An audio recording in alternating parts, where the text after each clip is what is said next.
Hello everyone. I just want to give an update as to what I was doing today.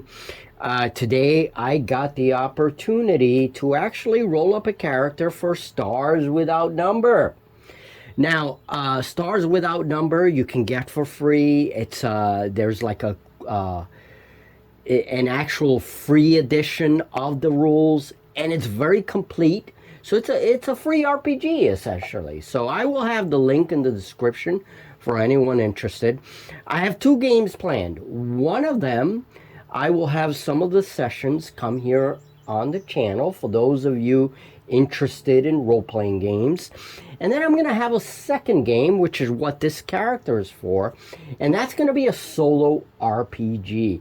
That will only be seen on my Patreon, as will Session 0 of our two-player game. That's only going to be on Patreon as well. All right, Session 0 is where we create the characters and everything else. Now, Stars Without Number is a very interesting RPG. It is an OSR game, and I love OSR games. So any of you who play OSR, this is, and you're interested in science fiction, this is a great game. Now, one of the reasons why I'm going to be playing these games is I want to test out a lot of the information in Star Builder. So I've been using my Star Builder cards in addition to the character creation process. So I have a nice little bundle here of Star Builder cards, and it has information about my character's homeworld. I'm using one of the blank planet cards, and I wrote up a whole background about his homeworld. And then I even have a couple of the cards that detail where my character came from. He's actually from a drifting sky city. That's right. Think Bespin from Star Wars, except it drifts. He's actually from a chem world, which is analogous to the planet Venus. All right, so I will be discussing chem worlds in future Star Builders, and I've already discussed G-class stars in this last issue. So part of the idea is to test out my zine and all the information that I've provided thus far. So my character's name is Sarah Storn, and he's also known as Ghost. He is a soldier. He has a soldier background. His class is Adventurer, and he has the trait Partial Warrior. When you choose Adventurer, you could choose either Warrior or Psychic, like Psionist, and I think Julie is going to go towards the psionist ability. Just a inclination that I have. But anyway, this guy, he's a partial warrior, so he has some skills that are related to that. And then he has his weapons over here.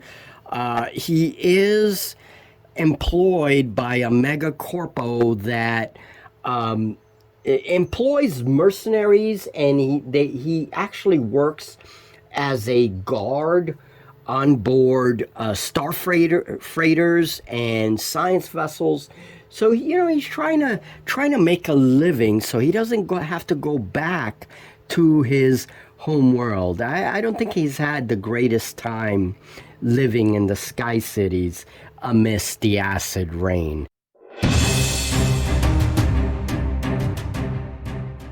So these are Sarah Storn's files, and he served on a very high-tech airship that was part of a fleet which guarded the sky cities in his homeworld. And so he is trained in like boarding actions and that kind of stuff.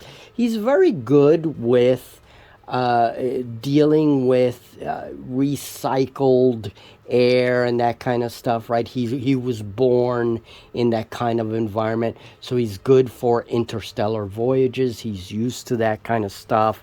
And then he served on a ship called Aura Vesperis, or Evening Star. That was the name of this space age airship, okay? And I think what I'm gonna do, because he's from this harsh world, he had a low constitution of 13. So I think that's gonna be related to the fact that he grew up in these harsh airship colonies. I mean, this atmosphere is extremely acidic. It's just not an easy place to be raised in, right? So a lot of the colonists that come from these airships and air colonies, drifting air colonies, they do have, you know, some health issues. He has a little bit of a low con. So I think I'm going to use that idea to kind of explain why he has a low con, even though in the game it's not mechanically really going to affect him in any way. It's just background fluff. So I think he's trying to make his money, maybe get his own ship and become a privateer of sorts. But right now he is working for a megacore corporation, and he is working as a guard on board these star freighters. The character creation process for this game is actually very simple, and I was thrilled by it. It was a lot of fun. His goal is to get his own ship.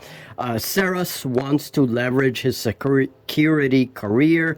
He can remain off of Ishtar, which is his home planet. He does not want to return and prefers living as an adventurer. So he probably wants his own ship, and he wants to go after his own, his own life, his own wealth, so to speak. Ceres has served as security guard on various starships like the heavy freighter Orion's Light and the salvage vessel, the Reclaimer. Well adapted to starship voyages. That's part of some of the background for this character. All right, so it's a very cool OSR game, and I'm going to continue to use my Star Builder cards. I'm not going to prepare a bunch of stuff for this game. It's as I play the game, that's how the story is going to evolve, okay? So the only preparation is what I have here. Now, in the cards, the way I chose his homeworld is this is part of my planetary profile cards, and this is part of a big deck, which you see right here. Okay, it's a pretty big deck, and I chose this randomly. I just drew a card, and I came up with a chem world, and that's how I came up with his background, okay? So the star system that he's from, it's a G-class star, so it's like our sun, and that planet is very much like Venus. It's like a Venus clone, okay? So if we know anything about Venus, is you can't be on Venus's surface. All right, it's gonna kill you. And interestingly enough, this game has rules for worlds with corrosive environments like Venus, right? So that's where I get. So I'm working with the system, and at the same time adding my own world building techniques, and all the information comes from the Star Builder cards and from the issues of Star Builder. So check out Star Builder, and I will have some videos coming up very soon to detail how I'm going to use these cards and all the kinds of cards that are available. Okay, the cards are available on my Patreon. All right, and then last but not least, to finish up this update, I will be using the Adventure Crafter, which is a wonderful book, in addition to Stars Without Number, to actually craft my solo adventure. And I may use this book with Julie as well. I may use this when I GM Julie's adventure. Okay, so 2 adventures coming. One of them is going to be very short, a solo game, and one of them is going to be a 2-player mini campaign. And I will actually update on what the theme for the campaign with Julie is going to be. It's actually, I'm very excited about it. It's going to be one of my stories that I want to develop. So, and you guys will probably, it will probably sound familiar to you because I've already built some of the starships for this story. So it's going to be a cool thing. All right, folks, that's it. I got to get out of here because it's getting very hot and I have to turn on the fans. It's a blistery hot day. So that's it. Have a great one, guys. Enjoy. And I will keep updating as soon as I have more information about these games. We first have to finish Planetfall. All right, once we finish Planetfall, we can move on. Have a great one, and I'll see you in the next video.